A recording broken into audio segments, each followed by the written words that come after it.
Ladies and gentlemen, adjust your headphones.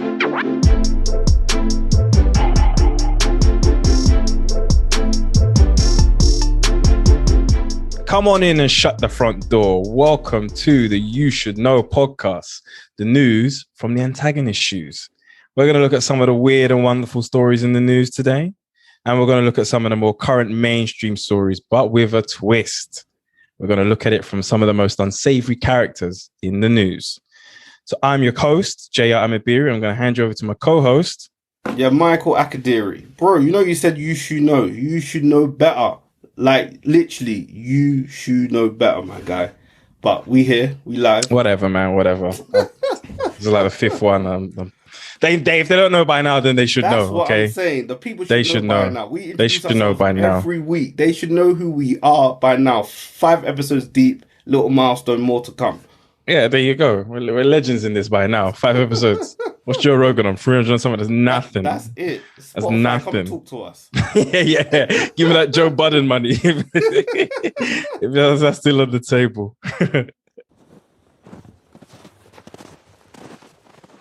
But I'm going to run into the first segment. We've got the Undercover Gems. These are news stories that you probably haven't seen, but are still weird and wonderful. So, Mike, got a story for you, yeah? Yeah, I'm going to give you a portion of the headline. Okay. And if you can give me an idea what you think is going on here, that'll be much appreciated. It is fishy names for free meal. Fishy names? Yeah. So I'm going to give you a bit more. I see you struggling now. I'll give you a little bit more. Yeah, so flavor. It's a food eating contest, right? So it's a free meal. Yeah. And it's got to do with names that, may relate to kind of fishy characters. Alright, because it's food eating, I know this is in America somewhere. You're wrong, but it's okay. It's not in America. This is not in America, no. No, this guy, usually every story you come with is from that country, so I'll let them rest this week. let them off. Yeah, next week I'll be back to Florida. A man ate his own shoe or something like that. Oh my goodness. Fishy. Alright, so fishy names, fish eating contest. Food eating contest. This is one where I'm absolutely stumped. So if you say someone's name, you get 3 million. What the? No, it's like having a name. Yeah. That relates to fishy food, like seafood, and you get a free meal. Like, oh, if your name, okay, all right.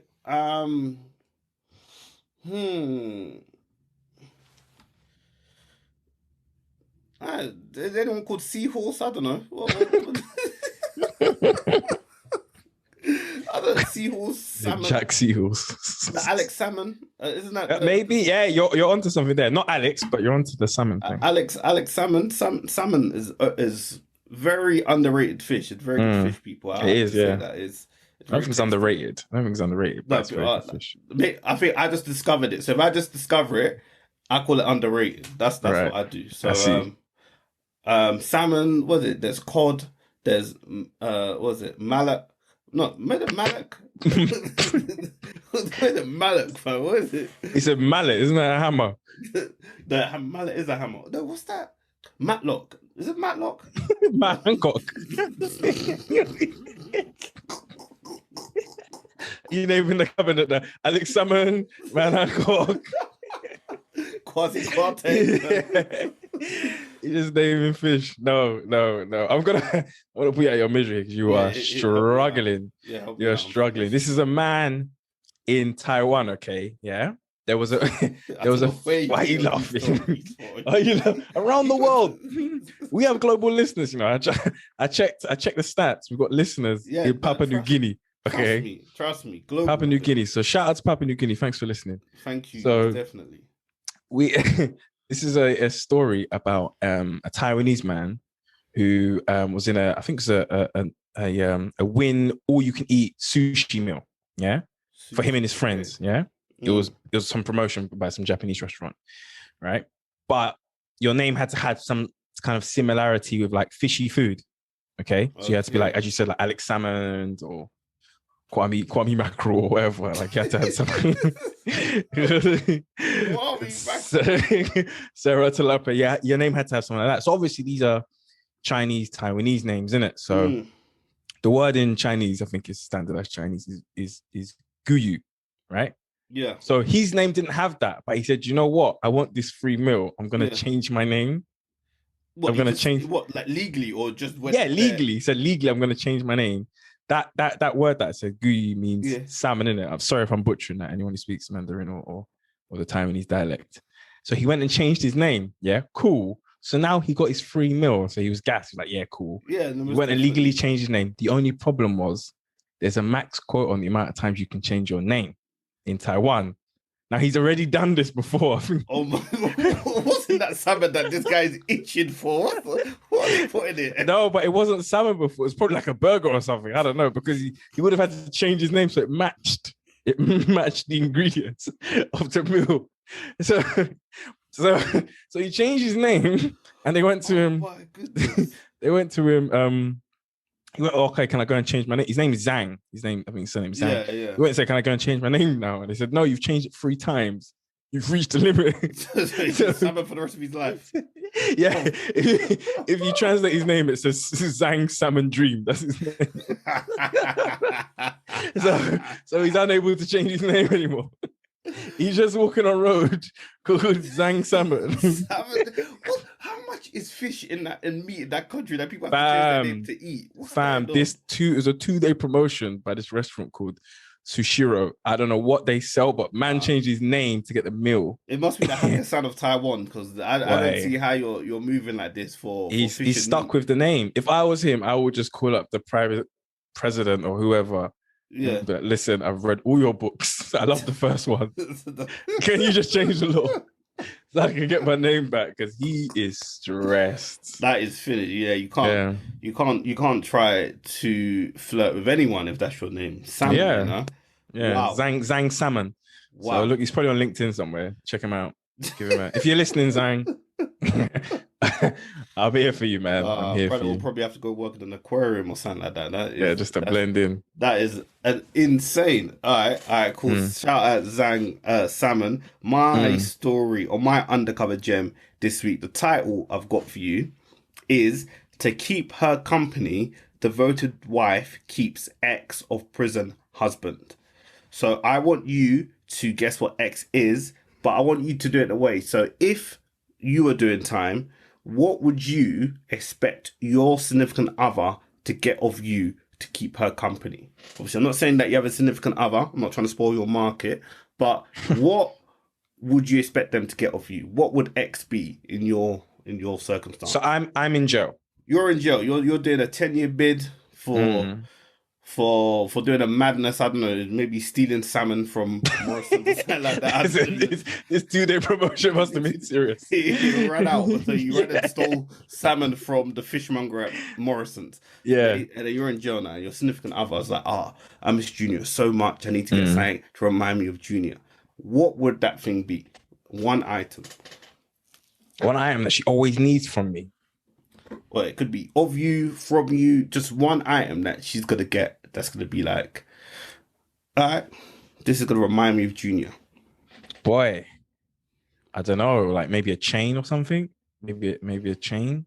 A chain, what? Like or some kind of jewelry. Yeah, something that's got some meaning, you know? Or like, I don't know. Maybe the car keys. Maybe she's trying to roll out and I took the car keys. Maybe I've still got the car keys from your romance game is on the floor, fam. That's in car keys. Have you seen the whip? Have you seen the whip outside? Drop top in December, baby. Yeah, we don't know what the weather is. I don't know. Only obvious thing you think it was maybe, you know, sex and that, but what does she want from you? Can't do that, bro. That's the thing. I'll tell you what this woman did. Yeah, go on. Her name Jay. Anyone in the UK to have done something as silly as this, but she bought a cardboard cutout of her husband.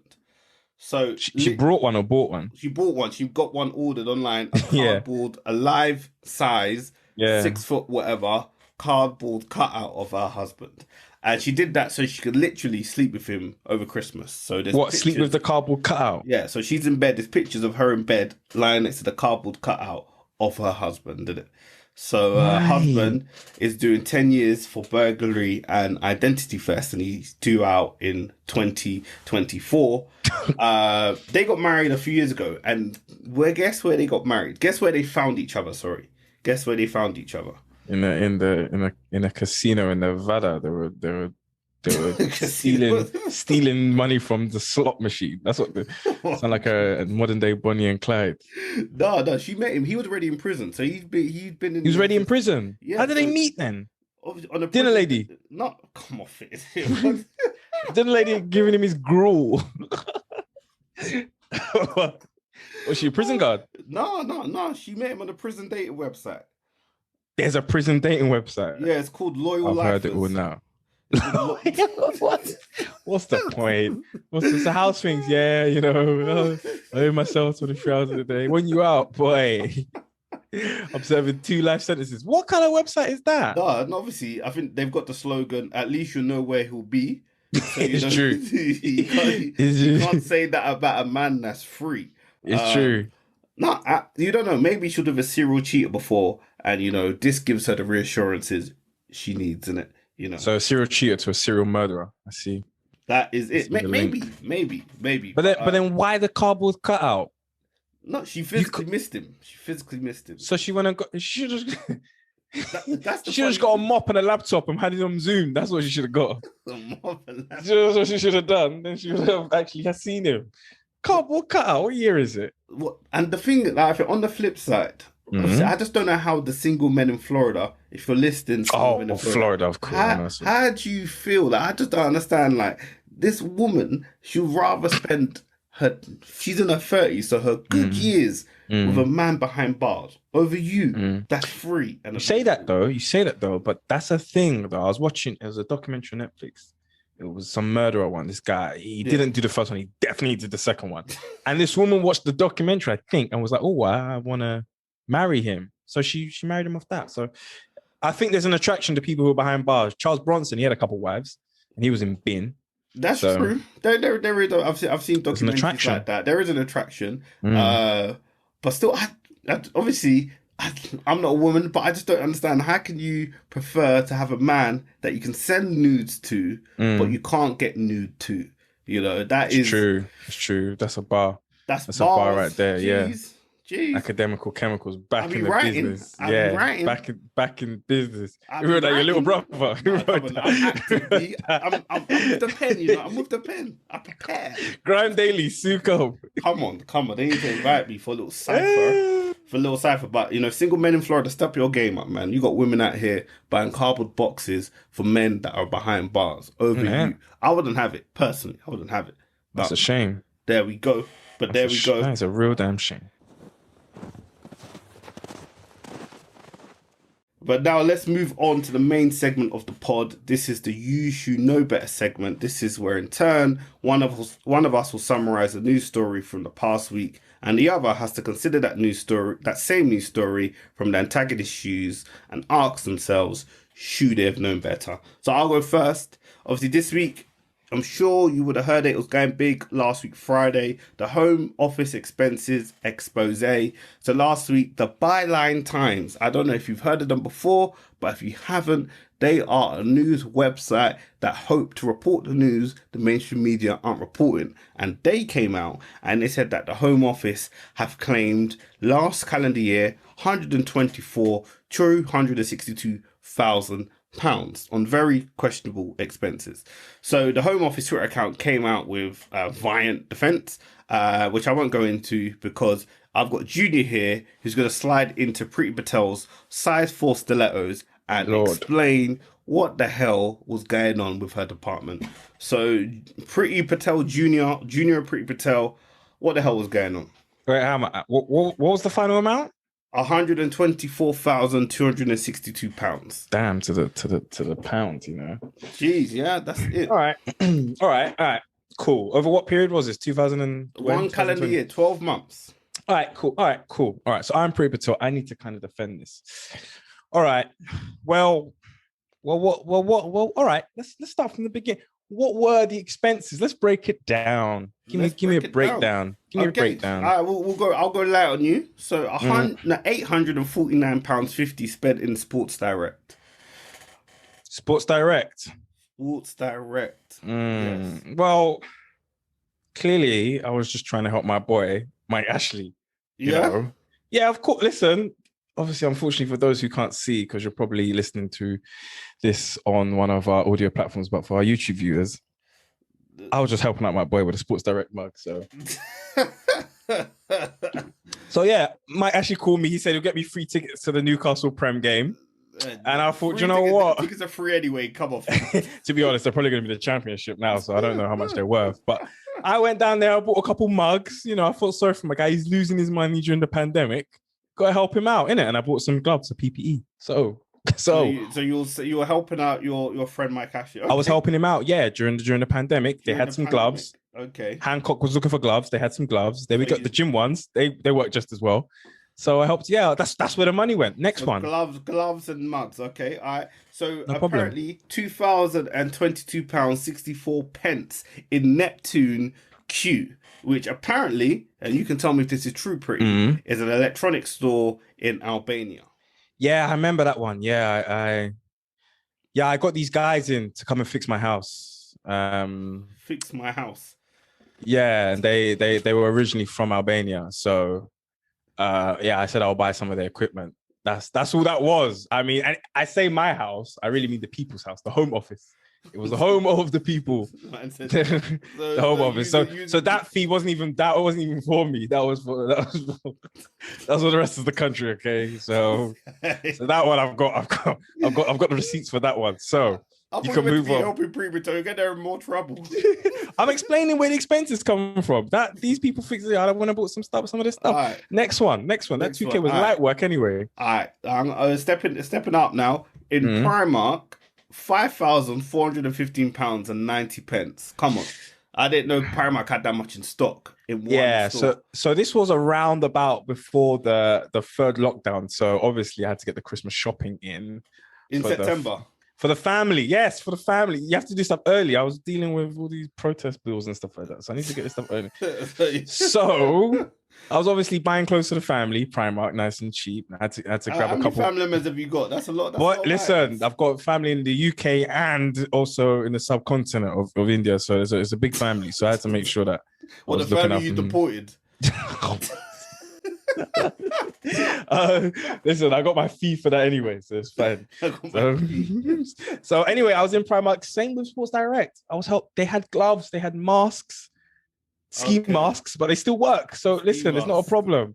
They had all the equipment. That money, that 5,000, that £5,000 was spent to help people like you in the NHS. So don't bring it to me, okay? I have got the receipts for that. Please find your next expense. Apparently, according to your Home Office Twitter account, apparently some of that Primark money was being spent on asylum seekers. Do you really expect us to believe that, Priti, that you're spending money on asylum seekers? Well, I didn't personally spend it on them. Someone in my office, obviously, I wouldn't do that. You wouldn't. I wouldn't spend a penny on them. Yeah, exactly. Why would you support us? Asylum seekers? No. I don't trust. I don't trust them at all. I wouldn't let them save a Word document. But someone in my staff, obviously, thought it was necessary to buy them clothes, and they did that. So cool. As I said, let's move on to the next one because I have got the receipts. There's I'm gonna go to the biggest one on this. £77,269.40 at Beautiful Brows Eyebrows. 77 grand. What's going on? At where? SP Beautiful Brows. Boy, that's on a different list. I don't know about that one, but if I went there, that's the talk of Twitter, man. 77 grand on eyebrows. If I went there, then it would have been to help me and my homegirl Theresa May get a new look in it because that woman looks like she does her hair in a bush. So we just went there to make her look pretty. She had a tuffy here and that, 2019 was tougher. We just wanted to get her makeup done and stuff like that. So look, that she used to be a prime minister. I think that's reasonable to put into the finance and stuff like that. So we spent money on Theresa May. Okay. Oh no, I remember that day. I forgot my card at home in it, so I only had the MBNA So on eyebrows, is that how much eyebrows? Well, cost I nowadays? left my bank card at home. I only had the government one in it, so I had to put the money on something. That's So it. So yeah, and we bought some gloves from there as well. So so you bought gloves everywhere. that That's was good. yes, we also bought gloves there as well. Gloves. Washing up dishing gloves, but they still work. It's all still PPE. Please, please move on to the next one. And the last one I'm going to bring up, because obviously you are chatting, bought £2,000 on Claudia Lamb, who apparently is a diet consultant. Why are you spending £2,000? I remember this one. No, diet advice. diet advice. Diet advice. But so this was around what? When was this? When was this one? I don't know what it was last year. I don't know. I think it was the start of the year. I'm not too sure. Start of the year. Yeah, that makes sense because obviously in December we just came into power, right? Well, I just got a home office job around about that time. Yeah. Just won Brexit, just won the election, just had Christmas. Obviously, I put on a few pounds. So I needed to see a diet consultant. You know, my mental health was struggling. So I was looking a bit big. So obviously, I spent my money there. You know, as I said, I put on a few pounds. And that's just not talking about the bank account, obviously. Home office, the P's went up. The P's went up when the home office job, the P's went up, innit? So look, that's all it was, innit? I just spent a bit of money. To be honest, it says diet consultant. We spent most of our time drinking diet gin and Coke. So I mean giant gin and tonic. So really and truly, yeah. And I can't even lie, there was no PP involved in this one.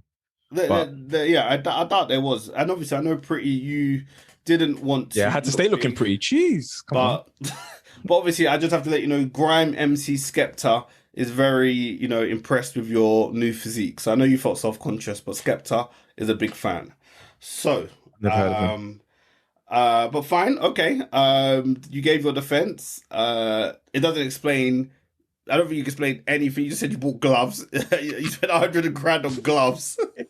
How much did Hancock spend? You having a go at me? He spent 12 billion. He spent 12 billion on Turkish gloves and holes in them. Yeah, Matt Hancock. There's another. We're gonna cook man Hancock, but you should definitely. I'll definitely say you should know better.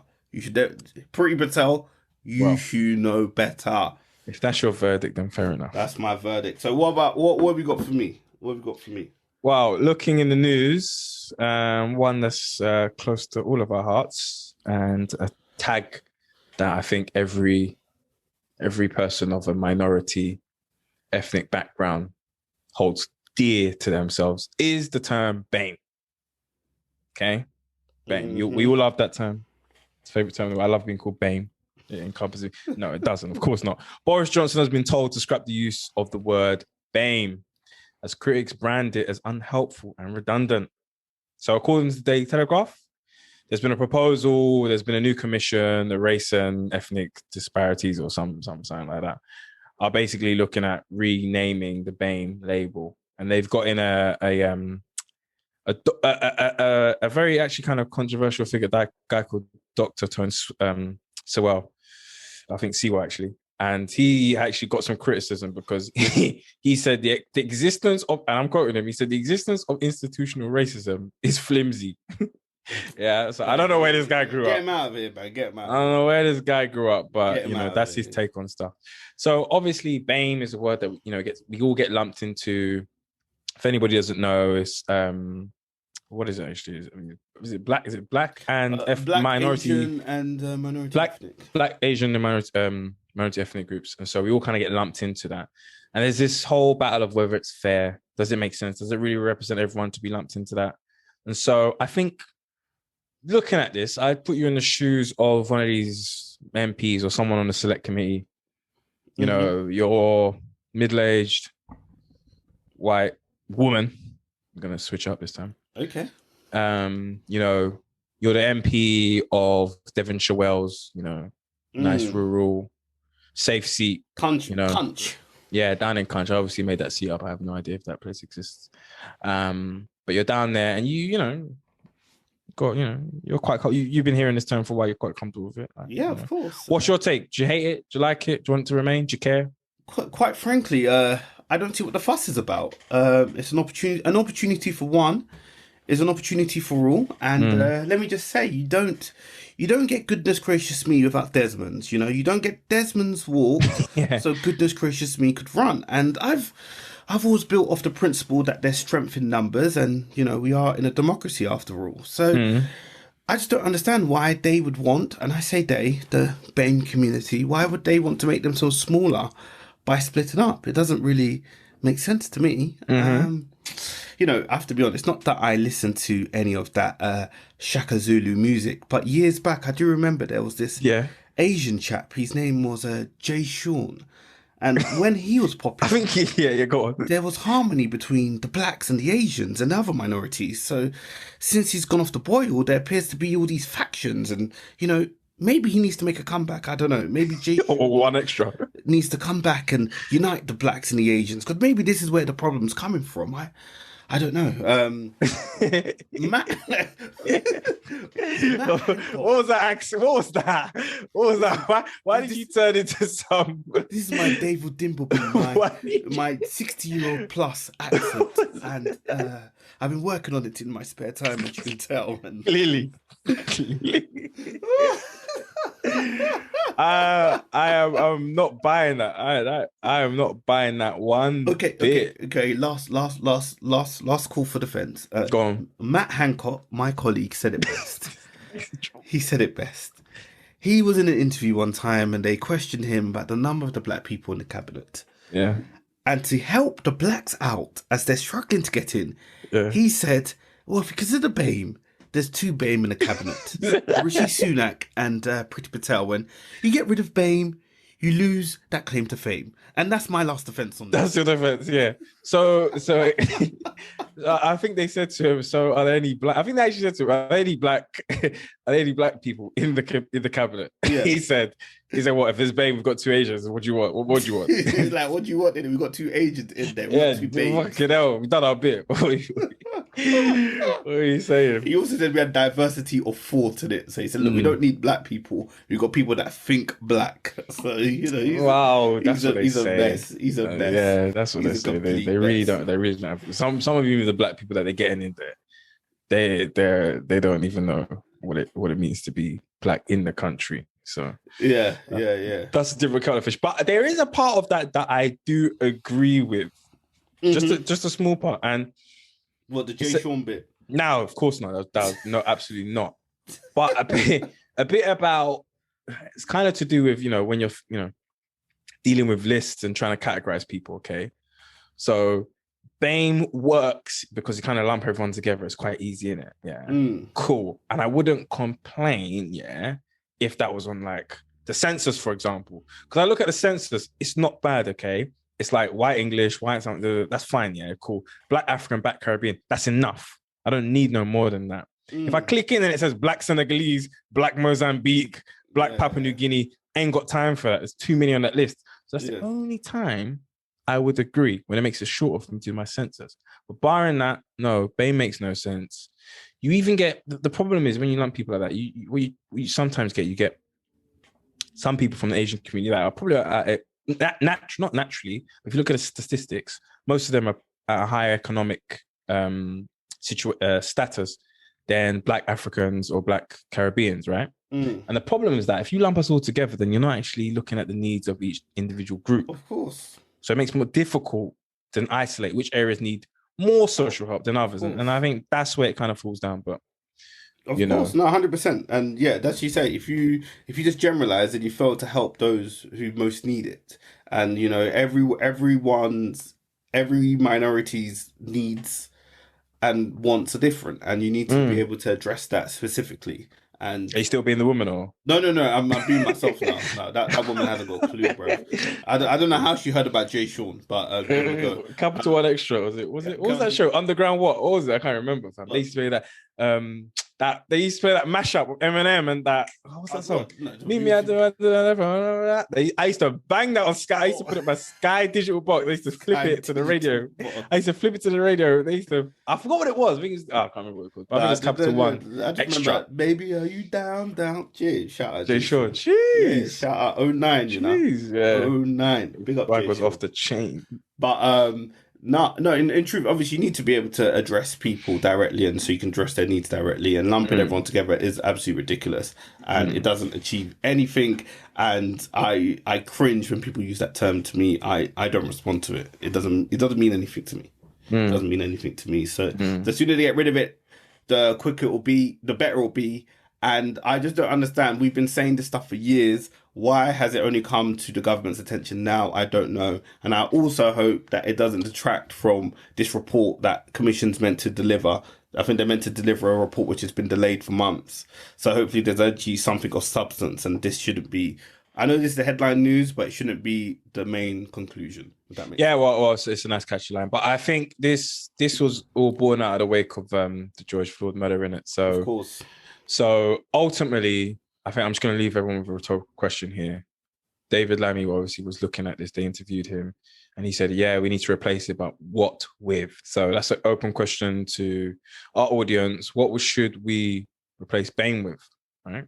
Yeah. Think about it. Don't sleep on it. Know. Don't come with an answer now. Sleep on it. Talk to your colleagues at work. And then come back. Yeah, let us know. Let us drop know it on Twitter or drop it on Insta Instagram. DMs or the Twitter polls. What should you replace it with? Let us know, if anything. So with that, we're going to move on to the last segment of the podcast. This is the throwback segment. This is where we look back at something that has happened during this week. This week being the week beginning the 29th of March in yesteryear. So, Junior, what have you got for us this week? I got a dope one. This is probably the best yet. 29th of March, 1981. First London Marathon. Look at that. First one. 40 years ago. 40 years ago, London Marathon. Jeez. Yeah. It's 40 years old. So I'm gonna hit you some quick stats. Yeah. Let's hear it. So this one's quite close to me, innit? 7,055 runners set off from Blackheath. That's where it starts, okay? Yeah, Obviously, Blackheath, best area in the world. Cherry Orchard last week. Come on. It's all local. Come to visit Greenwich, visitgreenwich.co.uk. But only 6,255 actually finished. So there's quite a number who didn't finish. I think it's about 800 or so that didn't finish. Yeah, 26.5 miles. I wouldn't finish either. That is long. Yeah, it's a long run. Do you know where the marathon come from? It was a battle in ancient Greece. There was this battle in marathon, innit? And then they had to run back to Athens. So they sent one runner. He ran back to Athens and there's a battle. We need you, man, to back it. So it took him 26 miles to run there from Marathon to Athens, and he collapsed and died when he got there. And so that's why we get the 26 miles. So what was his name? Marathon? Why? No. The place where they were beefing was called Marathon, and he ran from Marathon to ancient Greece. Yeah, if he would have been lucky if they were handing out 3 bottles of water on the way to his run, but unfortunately there wasn't. Man collapsed. This is this ancient history degree coming into use, my guy. Just see that fact. Valuable. That 9 grand was worth it. I'm telling you. 9 grand was worth it. Another fact, Mo Farah is the fastest Briton to ever complete it. I'm not surprised. You're just a running skeleton. I'm not surprised. Carrying no weight, fam. 2 hours and 5 minutes. What, Mo Farah, honestly, salute to you, because that is an achievement. Honest to God, big that's up an Mo achievement. Farah every time, man. And last one, fastest female in a wheelchair, Melania Shah. To complete, it was in 1 hour, 39 minutes, 57 seconds. Faster than Mo Farah. She must have fucking nitrous on her fucking wheelchair. I don't know how she did it so quick. She has strong arms, to be like pulling. There's no way she must have had that Fast and Furious nose or whatever. There's no a little boost on her. Yeah, there's no chance she could have done it. Yeah, but yeah. So fun one. One quickly that relates to me. I remember because they always do the marathon near where I live. Yeah. And sometimes, of course, it blocks off all the roads, innit? So I'm trying to get home, and I remember I was dropping a friend home, and I couldn't get him home because the marathon was running. So I was like, "You got to get out here because I can't get to the main road." He was like, "Okay, cool." So, so he tried to go, but he had to cross the road, didn't it? Yeah. But to cross the road, you have to then be in the middle of the marathon. Yeah. So he was crossing the road, and he's all dressed up in his normal clothes, and people were clapping him like, "Oh, he's doing a charity run! Oh, go on, go!"